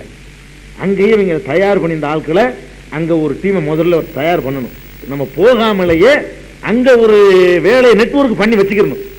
பண்ணி வச்சுட்டு போகும்போது அங்க வரவேற்பு கொடுக்கணும். ரசூல் ஸல்லல்லாஹு அலைஹி வஸல்லம் எப்படி பிளான் பண்றாங்கன்னா, இங்க சகிச்சுக்கிருவோம், அங்கேயும் போயிட்டு அப்படி பண்ணக்கூடாது. நாம போறதுக்கு முன்னாடியே போகும் பொழுது அங்க கூடி நின்று அந்த மக்கள் நம்மளை வாங்கன்னு கூப்பிடணும், ஓடியா வெளியேன்னு வரட்டக்கூடாது. அந்த மாதிரி வேலை செய்யணுங்கிற அடிப்படையில் ரசூல் ஸல்லல்லாஹு அலைஹி வஸல்லம் வந்து ஹஜ்ஜி சீசன்ல ஒரு வருஷத்துக்கு முன்னாடியே அந்த மக்களை எல்லாம் மதீனாவிலிருந்து வர்றாங்கல்ல அவங்க எல்லாம் போய் பார்க்கறது, பார்த்து அழகா அப்படி வளர்க்கிறது, இப்படியே விளக்கி விளக்கி விளக்கி அவங்கள வந்து தயார்படுத்துறது. இப்படி ஒரு 2 கட்டத்தில் ரசூல் ஸல்லல்லாஹு அலைஹி வஸல்லம் ஒரு டீமை ரெடி பண்றாங்க. முதல் தடவையாக 12 பேர், அதுல வந்து அகபத்துல் ஊலான்னு சொல்லுவாங்க, பையத்துல் அகபத்துல் ஊலா, அகபா உடன்படிக்கைன்னு அதுக்கு பேருங்க. அகபாண்டா அந்த மதீனாவுடைய மக்காவுடைய கணவாய் பள்ளத்தாக்கு இருக்குல்ல, அந்த பள்ளத்தாக்குல வந்து அவர்கள் ரகசியமாக சந்தித்து மதீனா வாசிகளோடு ரசூல் ஸல்லல்லாஹு அலைஹி வஸல்லம் செய்து கொண்ட ஒரு உறுதிமொழி இருக்குல்ல, அதுக்கு தான் அகபான்னு சொல்லுவாங்க, அகபா உடன்படிக்கைன்னு. இப்படி வந்து 2 கட்டமாக ரசூல் ஸல்லல்லாஹு அலைஹி வஸல்லம் இந்த அகபாங்கிற உடன்படிக்கையை பண்ணி அந்த மக்களை தயார்படுத்துறாங்க. முதல் தடவையாக 12 பேர், முதல் தடவையாக 12 பேர் மதீனாவிலிருந்து அவங்கள செலக்ட் பண்றாங்க. ஹஜ்ஜிக்கு வந்தவர்கள்ல தகுதியான 12 பேர், அப்படியே அது ஒரு மாசம் இருப்பாங்க ஹஜ்ஜிக்கு வந்தாங்கன்னா. அந்த ஒரு மாசத்துல நான் பார்த்து ஒரு 12 பேரை ரெடி பண்ணி அவர்களை வந்து ஒரு இடத்துல வர சொல்லி இந்த இஸ்லாத்தை சொல்லி அவர்கள் ஏற்றுக்கொள்றாங்க. கரெக்டு தான், நீ சொல்ற சரிதான். அப்ப ஏற்றுக்கொண்டு ரசூல் ஸல்லல்லாஹு அலைஹி வஸல்லம் ஒரு உறுதிமொழி ஒன்று எடுக்கிறாங்க அந்த 12 பேர். அந்த 12 பேர்ல முக்கியமாக உள்ள ஒருவர் யாருன்னா உபாதா பின் சாமித் ரலியல்லாஹு அன்ஹு. உபாதா பின் சாமித் அவரே சொல்றாரு, நான் லைலத்துல் அகபாவுல அகபா உடன்படிக்கையின் போது அதுல ஆஜராகி இருந்த 12 பேர்ல நானும் ஒருவன். இவர்களுக்கு பேர் நுக்கபான்னு பேர், தேர்வு செய்யப்பட்டவர்கள்.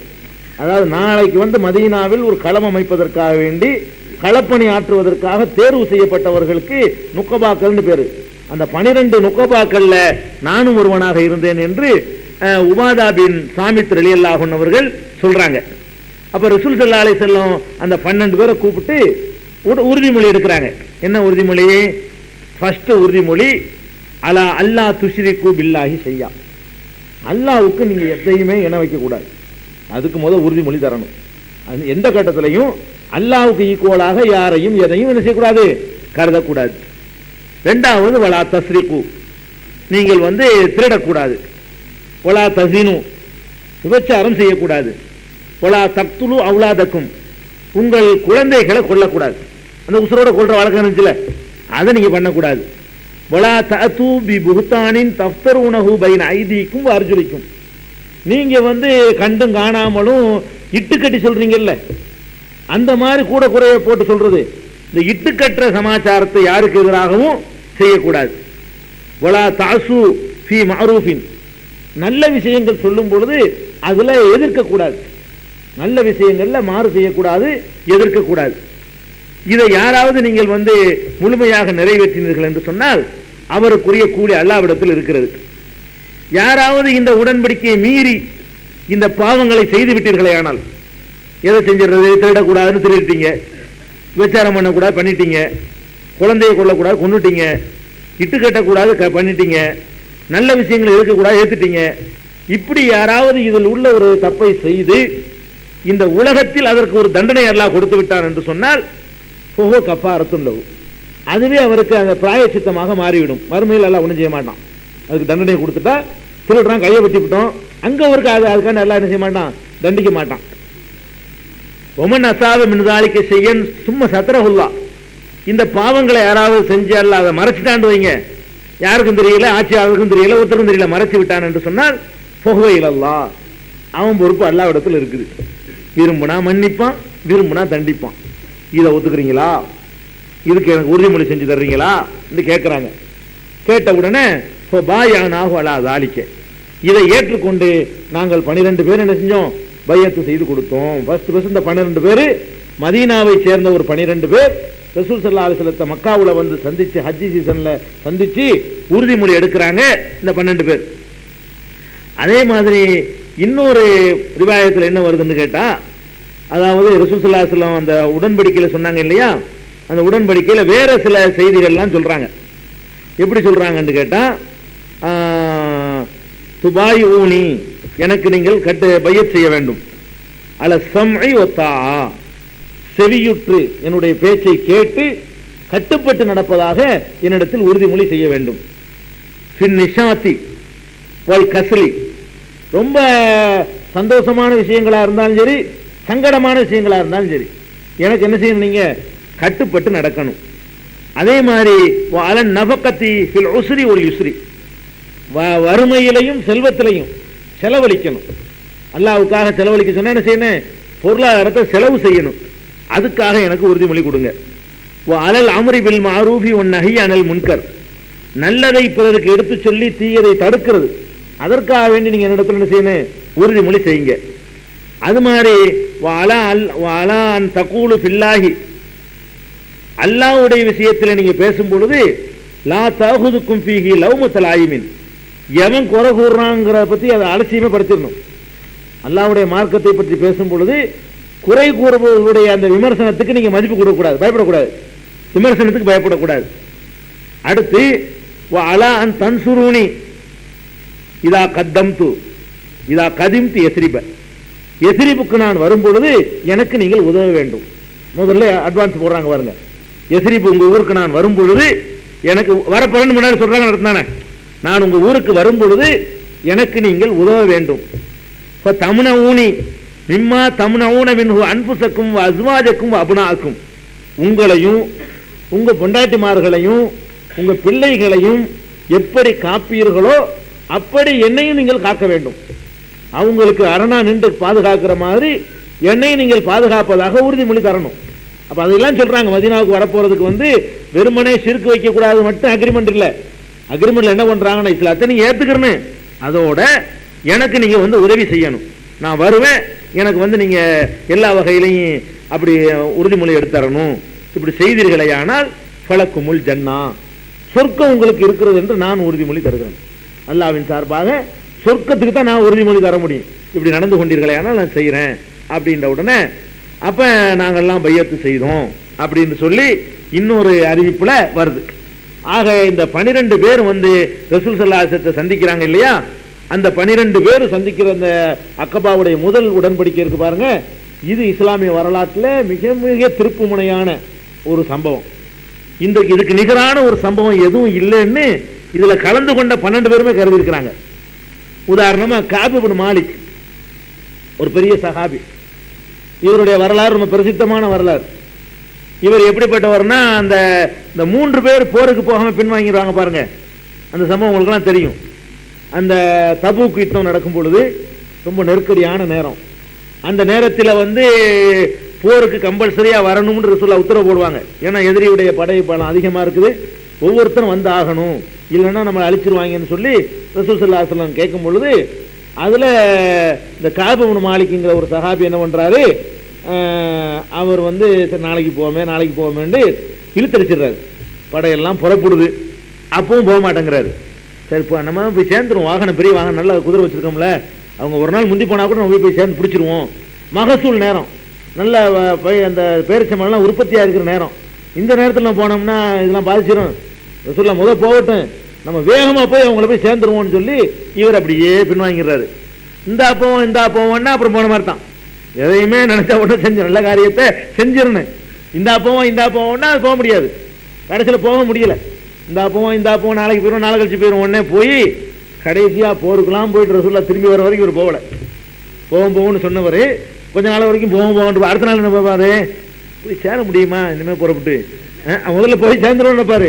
அது அப்புறம் என்ன செய்வான் சைத்தான் வந்து, இங்கேருந்து புறப்பட்டு 4 நாள் ஆச்சு, நம்ம என்னதான் வேகமாக போனாலும் இப்படி போய் முடியாத சேர முடியாத அப்படியுமா சைத்தான். சரி அப்படியே போயிடும்.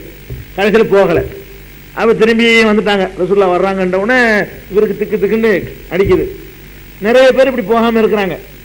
முனாபிக்குகள் நிறைய பேர், 3 நல்ல அடியார்களும் போகாமல் இருக்கிறாங்க. அதில் ஒரு ஆள் காபு இப்னு மாலிக்கும் ஒரு ஆள். அப்போ ரசூல் ஸல்லல்லாஹு அலைஹி வஸல்லம் வந்துட்டவொன்னே எல்லாருமா போய் இந்த பொய்யர்கள்லாம் பொய்யான காரணங்களை சொல்லுவாங்க. எனக்கு வயிற்று வலி எதனா வரல, அம்மா உடம்பு சரியில்லை வரல, ஓடுன்றாங்க. ரசூலுல்லாஹ்வுக்கு தெரியும் முனாபிக்குண்டு இவங்க பொய் சொல்றதுக்குன்னு வருவாங்க. ஏன்டா போருக்கு வரலன்னு கேட்டால் அதுக்கு காரணம் சொல்லுவாங்க. அவங்களெல்லாம் அனுப்பி விட்டுறாங்க. இவர்களை வந்து ரசூல் ஸல்லல்லாஹு அலைஹி வஸல்லம் வந்து அப்படி எடுத்துக்கிற மாட்டாங்க. அப்போ இவங்க பொய் காரணம் சொல்லுவாங்கன்னா எனக்கு மனசு விருப்பம் இல்லை. அதனால வந்து உண்மையான காரணத்தையே போய் சொன்னால் ரசூல் ஸல்லல்லாஹு அலைஹி வஸல்லம் அதை கேட்க மாட்டேங்கிறாங்க. சைத்தான் என்னை கெடுத்து விட்டான், இந்தா போன பண்ணிட்டேன் உடனே கேட்க மாட்டேங்கிறாங்க, ஒதுக்கி வச்சிடுறாங்க. 50 நாள் வரைக்கும் யாரும் பேசக்கூடாது, இந்த தொடர்பு வச்சுக்கிற கூடாது. இந்த அளவுக்கு அல்லாஹ் இவங்களை பற்றி குர்ஆன்ல வர்ணிக்கிறான். வலாக்கத் அலைஹிமுல் அர்து பிமா ரஹபத். இந்த பூமி எவ்வளவுதான் விசாலமாக இருந்தாலும் இவர்களை பொறுத்த வரைக்கும் பூமி சுருங்கி விட்டதுங்கிறான். சுருங்கிருச்சுல, பூமி சுருங்குதுன்னா என்ன அர்த்தம்? யாரும் பேசலைன்னா நம்ம உலகம் சுருங்கி போயிருது. நம்ம உலகம் எங்கே போனாலும் எல்லாரும் பேசலாம்னு சொன்னா தான் அது பெரிய உலகம். நம்மளை கண்டா ஒருத்தன் பேச மாட்டேங்கிறான், ஒதுங்கி போறான்னா நம்ம உலகம் சின்னதாக போச்சு.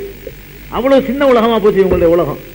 அந்த அளவுக்கெல்லாம் ஆன பிறகு கடைசியா அல்லாஹ் வந்து இவங்களை மன்னிச்சுட்டேன்னு சொல்லி வாழ சலாசத்தில்லதீன குல்லி பூவான் ரசூலில்லா, ரசூலுல்லாஹ்வோடு போருக்கு போகாமல் பின்தங்கினார்களே அந்த மூவரையும் அல்லாஹ் மன்னித்து விட்டான். இவங்களுக்காகவே குர்ஆன் வசனத்தையே அல்லாஹ் அருளுனான். இவங்க நல்லடியார்கள்ங்கிறதுனால அந்த டாபிக் இல்லை. இவர் சொல்றாரு அந்த காபு இப்னு மாலிக்கு, நான் வந்து அந்த 12ல் ஒரு ஆளு. அவர் சொல்றாரு அந்த காலத்துல எப்படிப்பட்டவன் நான் பாருங்க, இணைய சைத்தாங்க எடுத்துக்கிட்டான். அந்த காலத்துல இஸ்லாத்தை ஏற்றுக்கொள்வதனாலே ரொம்ப டேஞ்சரான ஒரு சமாச்சாரம்.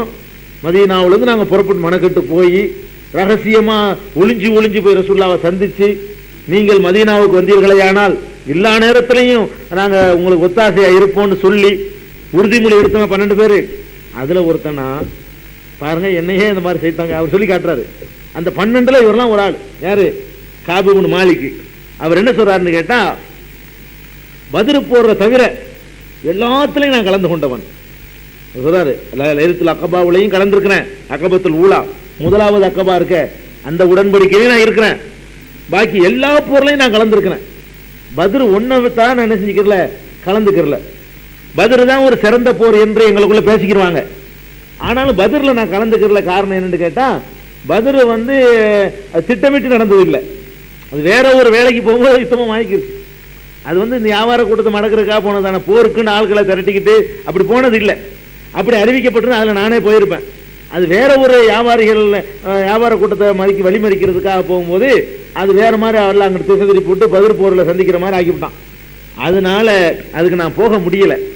ஆனாலும் என்னையை பொறுத்த வரைக்கும் பத்ரு உஹது எண்ணத்தில் நான் கலந்துக்கிட்டனும். அத்தனையை விட நான் பெரிய பாக்கியமாக கருதுவது அந்த அக்கபா உடன்படிக்கை தாங்கிறாரு. அதாவது இந்த அக்கபா, அந்த லைலத்துல் அக்கபாவில் உடன்படிக்கை பண்றாரு. அதை அவர் என்ன சொல்றாருன்னா, என் வாழ்க்கையில எத்தனை போர்க்களத்தை நான் கலந்துருக்கிறேன். போருங்கிற உயிரையே கொடுக்கறது அதெல்லாம் பெருசே கிடையாது எனக்கு பொறுத்த வரைக்கும். அதுக்கு ஈடாக எதுவும் ஆகாது. எதுக்கு ஈடா? நாங்கள் அன்னைக்கு கஷ்டமான காலத்தில் இந்த 12 பேர் போய் அக்ரிமெண்ட் பண்றோமே, அந்த நேரத்தில் அதானங்க ஒரு அந்த சோதனையான நேரத்தில் அதை ஏற்றுக்கொள்வதான பெரிய தியாகம். அந்த நேரத்தில் நாங்கள் ஏற்றுக்கொண்டோமே, அதுக்கு ஈடாக எது கிடைச்சாலும் நான் அதை ஒத்துக்க மாட்டேன் அப்படின்னு அவர் சொல்றாரு. அப்ப இந்த காபு இப்னு மாலிக் என்பவரும் அந்த 12ல் ஒருவர் என்பது இதிலிருந்து தெரியுது. உபாதா பின் சாமித்துங்கிற ஒரு சஹாபியும் அதுல உள்ள ஒருத்தருங்கிறது தெரியுது. அதே மாதிரி வந்து இன்னொரு சஹாபி யாருன்னு கேட்டா ஜாபீர் பின் அப்துல்லா இருக்காங்கல்ல, அவர்களும் அவங்களுடைய 2 மாமாமார்களும் 3 பேரும் அதுல இருந்திருக்கிறாங்க. என்னையும் என்னுடைய மாமாமார் 2 பேரும் ரசூலுல்லாஹ்விடத்தில் அழைத்து சென்றார்கள் அக்கபாவுடைய இரவில அப்படிங்கிறாரு. அப்ப அந்த மாமாக்களுடைய பேர் வந்து ஒரு ஆளுக்கு தான் பேர் கிடைக்குது வரலாறுல, பரா பின் மாரூர் என்று அவருடைய பேர். இன்னொரு மாமாவுடைய பேர் வந்து நமக்கு கிடைக்கல. ஆனா 3 பேர் இருக்கிறாங்க. அப்ப இவர்களும் அந்த அக்கபாவுல அந்த 12 பேர்ல இவங்கெல்லாம் ஆதி காலத்து மதீனா முஸ்லீம்கள், மதீனாவுல ஆரம்ப காலத்துல இஸ்லாத்தை ஏற்றுக்கொண்டவர்கள். இப்படியாக ஒரு 12 மீது உள்ள 12 பேர் மீதி ஆளுக்கு நம்ம நாளைக்கு பார்ப்போம். இப்படி ஒரு ஏற்பாடுகளை ரசூல் ஸல்லல்லாஹு அலைஹி வஸல்லம் பண்ணி, அப்புறம் 2வதாக ஒரு அக்ரிமெண்டாக பெருங்கூட்டம் ஒன்று வருது. அவங்களையும் ரெடி பண்ணி அங்க களத்தை அழகா அமைத்து வைத்துக் கொண்டு அங்க ஒரு இஸ்லாத்தை அப்படியே ஒரு கோட்டையாக ரசூலுல்லாஹ் போகும் பொழுது வேலையே இல்லை உங்களுக்கு.